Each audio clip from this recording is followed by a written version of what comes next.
Hello बच्चों, मैं Sanjeev sir आज आपको भौतिकी आंकिकी यानी न्यूमेरिकल फिजिक्स के पार्ट थर्ड को लेकर के आए हैं, जिसमें हम आपको 4 महत्वपूर्ण प्रश्नों को बताएंगे। और ये वैसे प्रश्न हैं जो परीक्षा में अधिक से अधिक बार पूछे गए हैं। तो चलिए हम आपको कुछ जानकारी देने का प्रयास करते हैं। हमें उम्मीद है कि आप इसे सीखने का अवश्य प्रयास करेंगे। तो चलिए हम आज का पहला प्रश्न लेते हैं। 1 घंटे में 50 वोल्ट विभवांतर से, तो बच्चों हमारा आदत है कि हम पढ़ते हैं और जो गिवन होता है उसको लिखने का प्रयास करते हैं। तो हमारा यहाँ पे पहले जो दिया हुआ है वो भी है आपका 50 वोल्ट। ठीक है, नेक्स्ट चलिए 96,000 कूलाम आवेश को, यानी आवेश दिया हुआ है। ठीक है, आवेश का वैल्यू कितना आपको दे रहा है? 96,000 कूलाम है। कोई दिक्कत नहीं है। चलिए, तो आपसे पूछ रहा है कि आवेश को स्थानांतरित करने में ऊष्मा को परिकलित यानी ज्ञात करना है। तो ऊष्मा को हम लोग हीट बोलते हैं, या फिर ए से सूचित करें या फिर डब्लू से सूचित करें। तो हम डब्लू का फॉर्मूला लगाएंगे यहाँ पे। तो डब्लू का फॉर्मूला होता है भी गुने क्यू। बच्चों आपको याद होगा, आप पढ़े होंगे, भी ओम के नियम में है, आई आर होता है ना। और क्यू जो होता है वो धारा और समय का गुणनफल, यानी आवेश जो होता है वो धारा और आवेश यानी समय का गुणनफल होता है। तो बच्चों अगर हम इन दोनों को गुना कर दें तो हमारा एक फार्मूला बन जाएगा, भी गुने क्यू जो होगा वो इक्वल हो जाएगा आई स्क्वायर आर टी के। तो यहाँ पे हम इसी का इस्तेमाल कर रहे हैं। भी का वैल्यू है 50 वोल्ट, क्यू का वैल्यू हमारा है 96,000। ठीक है, और ये किस चीज में है? कूलाम में। तो ये सी है और ये हमारा भी है। तो इन दोनों को मल्टीप्लाई कीजिए। मल्टीप्लाई 96 से 5 को कीजिएगा तो आपको आ जाएगा 6 पचे 30, 9 पचे 45 और 3 48। और बाकी बच्चों आपको 1 2 3 4 जीरो इस पे पुट कर देनी है। तो ये आपके जूल हो गए। तो बच्चों हम इतना लंबा तो परीक्षा में आंसर नहीं लिख सकते हैं, इसको आपको साइंटिफिक नोटेशन यानी वैज्ञानिक संकेतन में लिखना होगा। तो वैज्ञानिक संकेतन आपने पढ़ा होगा क्लास 8 में, 1 2 3 4 5 6 है ना। तो 4.8 इंटू 10⁶ जूल हो गया। ये आपका आंसर हो गया। चलिए, उम्मीद है आप समझ गए होंगे। 20 ओम प्रतिरोध, तो प्रतिरोध तो आपको दिया हुआ है यार, कितना है? 20 ओम। नेक्स्ट, कोई विद्युत स्थिति 5 एम्पियर विद्युत धारा, ये धारा आई 5 एम्पियर। ठीक है, 30 सेकेंड में, टाइम भी आपको दिया हुआ है 30 सेकेंड। चलिए, तो ऊष्मा को परिकलित करना है। ठीक है बच्चों, तो ऊष्मा आप अभी बताएं आपको डब्ल्यू या एस से सूचित कीजिए। और हम इसी फार्मूला का इस्तेमाल करेंगे जो आई स्क्वायर आर टी हम आपको अभी दिखाए थे, इसी का इस्तेमाल करेंगे, आई स्क्वायर आर और टी। तो आई का वैल्यू कितना है बच्चों? 5 एम्पियर है। ठीक है ना। तो इसको डबल टाइम्स लिखेंगे क्योंकि आपका स्क्वायर है। और आर कितना है बाबू? 20 ओम है। और टाइम कितना है मेरे बाबू? तो 30 ओम है, ये 30 सेकेंड है। मल्टीप्लाई कीजिए, 5 5 25, 25 को 2 से मल्टीप्लाई कीजिए, 50, 50 को 3 से मल्टीप्लाई कीजिए तो कितना हो जाएगा? 150। और जीरो अब इस पे हम क्या करेंगे? पुट कर देंगे। और ये हो गया डब्लू। इतना हो गया जूल, क्योंकि कार्य का मात्रक क्या होता है, जूल होता है, तो जूल लिख देंगे। ये आपके क्या हो गए, आंसर हो गए, समझ गए होंगे। नेक्स्ट हमारा प्रश्न आ रहा है थर्ड वन, 3 ओम के 3 प्रतिरोधों को किस प्रकार संयोजित किएगी। अब देखिए संयोजन हम 2 प्रकार का पढ़े हैं, एक श्रेणी क्रम और एक समानांतर क्रम। तो 3 ओम के 3 प्रतिरोध यानी R1 आपका 3 ओम है, एक, R2 आपके 3 ओम है, 2, और R3 जो है आपके वो भी आपके कितना है, 3 ओम है। तो यहाँ तक तो क्लियर हो गया। अब इसको हम पहले श्रेणी क्रम में देखते हैं संयोजित करके। तो श्रेणी क्रम का जो सूत्र होता है वो आपको हम बहुत पिछले 2 वीडियो में बता चुके हैं। आप R इज इक्वल हो जाएगा R1 प्लस R2 और प्लस R3। तो ये आपके R1 है 3 ओम, R2 है आपके 3 ओम और R3 भी हैं आपके 3 ओम।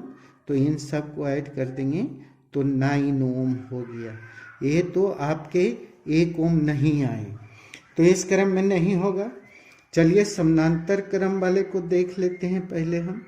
तो समांतर क्रम में जब आइएगा, इसी का दूसरा नाम पार्श्वबद्ध है ना, पढ़े होंगे पार्श्वबद्ध।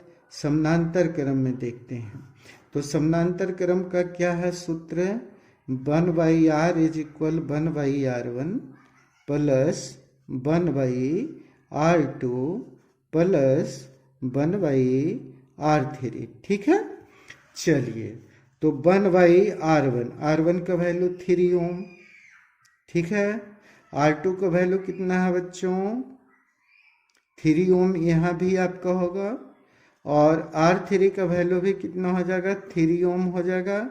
तो 3 का एलसीएम कितना हो गया बताइए हमें, 3 हो गया। इससे डिवाइड करेंगे 1 हो जाएगा, इससे इसको डिवाइड करेंगे 1 हो जाएगा, उससे उसको डिवाइड करेंगे, आपका टोटल ऊपर में हो गया 3 और नीचे में हो गया 3 ओम। आप इसको काट लें, ये तो आपके 1/r का वैल्यू आ गया, तो ये कट हो जाएगा। तो आपको पता चल गया कि R का वैल्यू कितना आ गया, 1 ओम आ गया। R का वैल्यू कितना आ गया है, 1 ओम आ गया है। तो इसी क्रम में हम इसे संयोजित करेंगे। यहाँ पे लिख देंगे आंसर में कि अतः प्रतिरोधों को प्रतिरोधों को किस क्रम में, समांतर है ना क्रम में, संयोजित क्रम में संयोजित करेंगे। ठीक है, संयोजित करेंगे, कोई दिक्कत नहीं होनी चाहिए, आपको हम बता दिए। अब ये जो प्रश्न है बच्चों, थोड़ा सा इसको हम गौर से देखेंगे। 2 चालकों को श्रेणी क्रम में, 2 चालक हैं और समानांतर क्रम में जोड़ने पर उसके समतुल्य प्रतिरोध 16 ओम और 4 ओम है, तो उनके प्रतिरोध ज्ञात करनी है। तो बच्चों यहाँ पे आपको ध्यान से समझना होगा, थोड़ा मैथ बड़ा हो जाएगा, लेकिन हमें उम्मीद है कि आप समझ जाइएगा। हम आपको पूरा समझाने का प्रयास करेंगे। यहाँ पे 2 चालक हैं, तो चालक हम मान लेते हैं, चालक को हम मानते हैं कि चालक मेरा जो है एक R1 है और दूसरा R2 है। कोई दिक्कत, R2 हो गया, R2 यहाँ पे ले लिया, माना। ठीक है, अब श्रेणी क्रम की बात है, तो श्रेणी क्रम में आइए। तो श्रेणी क्रम में आपको याद होगा R जो होता है वो R1 प्लस R2 के बराबर होता है ना, समतुल्य प्रतिरोध निकालते हैं। तो R का वैल्यू हमारा कितना है, 16 ओम, तो यहाँ पे लिखेंगे 16 ओम। ये किसका वैल्यू निकल गया, R1 प्लस R2 का।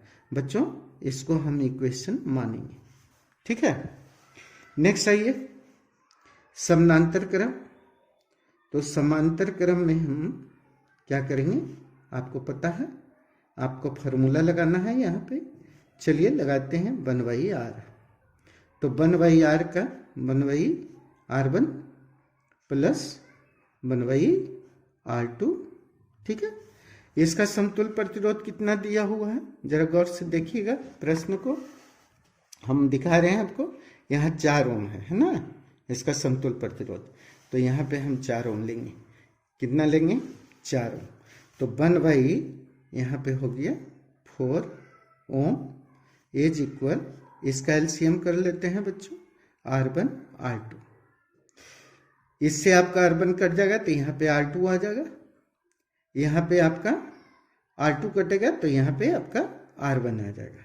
बच्चों अब ध्यान दीजिए, समीकरण 1 में R1 प्लस R2 का वैल्यू आपने कितना लाया है, देखिए तो यहाँ पे जरा सा गौर से 16 ओम। तो यहाँ पे हम वैल्यू को पुट करते हैं, है ना, 16 ओम। चलिए ये नीचे में आ गया R1 इंटू R2। इसको क्रॉस मल्टीप्लाई करेंगे बच्चों, R1 R2 को मल्टीप्लाई कर दिए।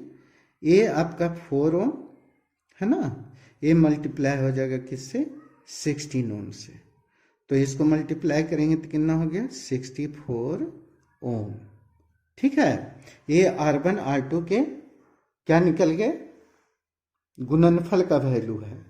अब हमको किसी भी तरह से बच्चों R1 माइनस R2 का वैल्यू अगर निकाल लें तो समीकरण 2 से हम हल कर सकते हैं, दोनों का वैल्यू निकल जाएगा। तो अब आप फार्मूला लगाइए। आपको एक फार्मूला हम यहाँ पे बताते हैं अलजेब्रा का, आप जानते होंगे, आपको याद होगा, पढ़े होंगे। a माइनस बी का होल स्क्वायर का फार्मूला होता है बच्चों, a प्लस बी का होल स्क्वायर। याद कीजिए, दिमाग में आ जाएगा बात। अब माइनस 4ab, ये आपने पढ़ा होगा। इसी फार्मूला पे हम यहाँ पे R1 और माइनस R2 रख लेंगे और इसके होल स्क्वायर करेंगे। तो यहाँ पे हम R1 प्लस R2 है ना का होल स्क्वायर और माइनस 4R1 इंटू R2। कोई दिक्कत नहीं है, फार्मूला पे सेट कर दिया। चलिए आइए जरा सा देखिए, R1 प्लस R2 का वैल्यू आपको यहाँ पे इक्वेशन 1 में दिख रहा होगा, 16 ओम है। तो यहाँ पे आप पुट कर लो 16 ओम, यहाँ पे लिखो। चलिए होल स्क्वायर माइनस 4। आप देखिए R1 इंटू R2 का वैल्यू आपको यहाँ पे कितना आया है, 64 ओम। ये बच्चों आपको मल्टीप्लाई करिएगा तो 256 ओम, और यहाँ पर भी मल्टीप्लाई करिएगा तो 256 ओम हो गया। घटा दीजिए बच्चों तो ये आपका 0 आ गया। किसका वैल्यू आया, R1 माइनस R2 का होल स्क्वायर का वैल्यू आ गया। कोई दिक्कत नहीं। स्क्वायर हटा देंगे, स्क्वायर हटा देंगे तो हमारा क्या हो जाएगा, रूट में 0 का तो आपको रूट पता होगा, 0 होता है। इसको हम बच्चों इक्वेशन 2 मान लेंगे। तो अब समीकरण है ना, समीकरण 1 प्लस 2 करते हैं, ठीक है। बहुत आसान तरीके से आपको हम बता रहे हैं, समझिए। एकदम उम्मीद है कि आप समझ जाइएगा। तो समीकरण 1 जो है बच्चों वो है R1 प्लस R2 का वैल्यू 16, और समीकरण 2 जो हम लाए हैं वो क्या लाए हैं आप देखें।